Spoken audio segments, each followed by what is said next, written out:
যে আল্লাহ রাব্বুল আলামিন যখন একা ছিলেন তারপর আল্লাহ পাক কি করেছেন জানতে ইচ্ছা করে না?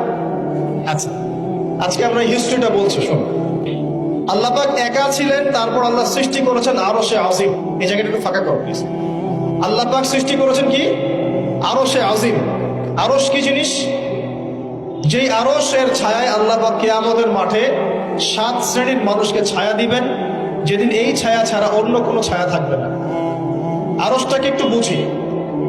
একটা হাদিসের মধ্যে নবী সাল্লাল্লাহু আলাইহি ওয়াসাল্লাম বলেছেন, নবীর নাম শুনলেই দরুদ পড়বেন, বলবেন সাল্লাল্লাহু আলাইহি ওয়াসাল্লাম।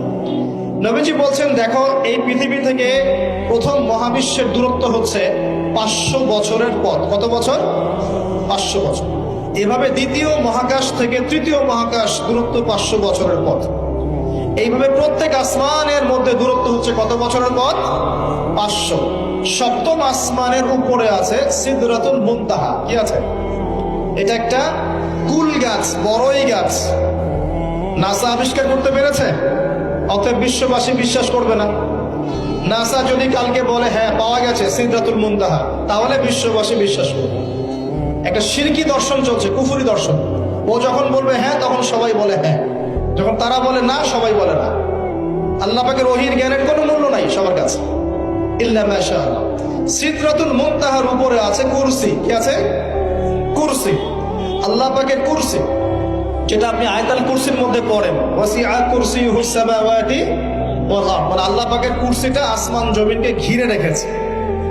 আর বলে রাখি যে প্রত্যেক ফরজ নামাজের পর যে আয়াতুল কুরসি পড়ে, জান্নাতে যাওয়ার জন্য তার একটাই বাধা, মৃত্যু। মওত হয়ে গেলে জান্নাতে চলে যাবে। একটা হাদিস আসছে, রাত্রে বেলা ঘুমানোর সময় কেউ যদি আয়াতুল কুরসি পড়ে, সারা রাত আল্লাহর পক্ষ থেকে একজন ফেরেশতা তাকে পাহারা দিবে। এই ফেরেশতা তো দেখা যায় না, দেখা যায়?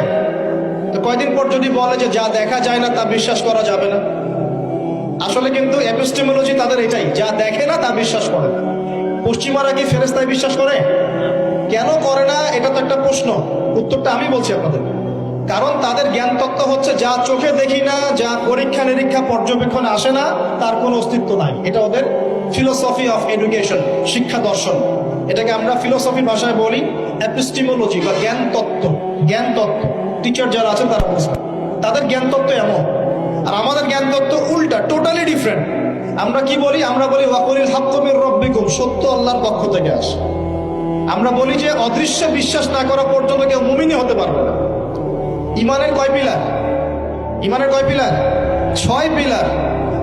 আমানতু বিল্লাহি, আল্লাহর প্রতি বিশ্বাস করলাম, ওয়া মালাইকাতিহি, তার ফেরেশতাগণের প্রতি, ওয়া কুতুবিহি, আল্লাহ পাকের আসমানি কিতাব সমূহের প্রতি, ওয়া রুসুলিহি, আল্লাহ পাকের রাসূলগণের প্রতি, ওয়াল ইয়াউমিল আখির, পরকালের প্রতি, ওয়াল কদরি খায়রিহি ওয়া শাররি, তাকদীর বা ভাগ্যের ভালো মন্দের প্রতি। এই 6টার একটাও কি চোখে দেখা যায়?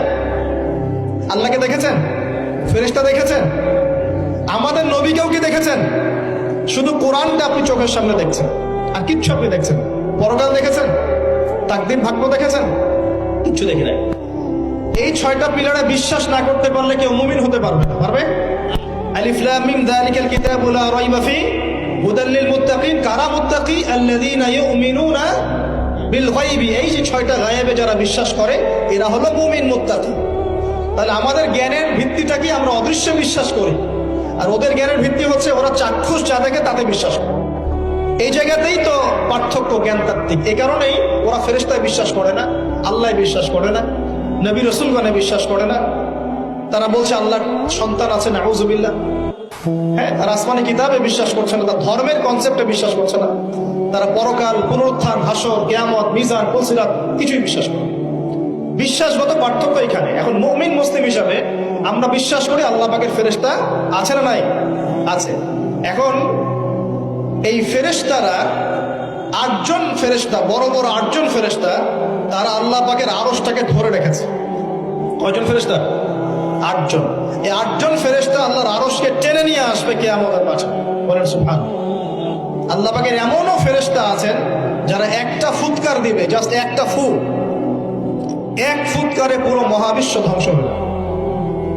এত শক্তিশালী ফেরেশতা আছে আল্লাহ পাক।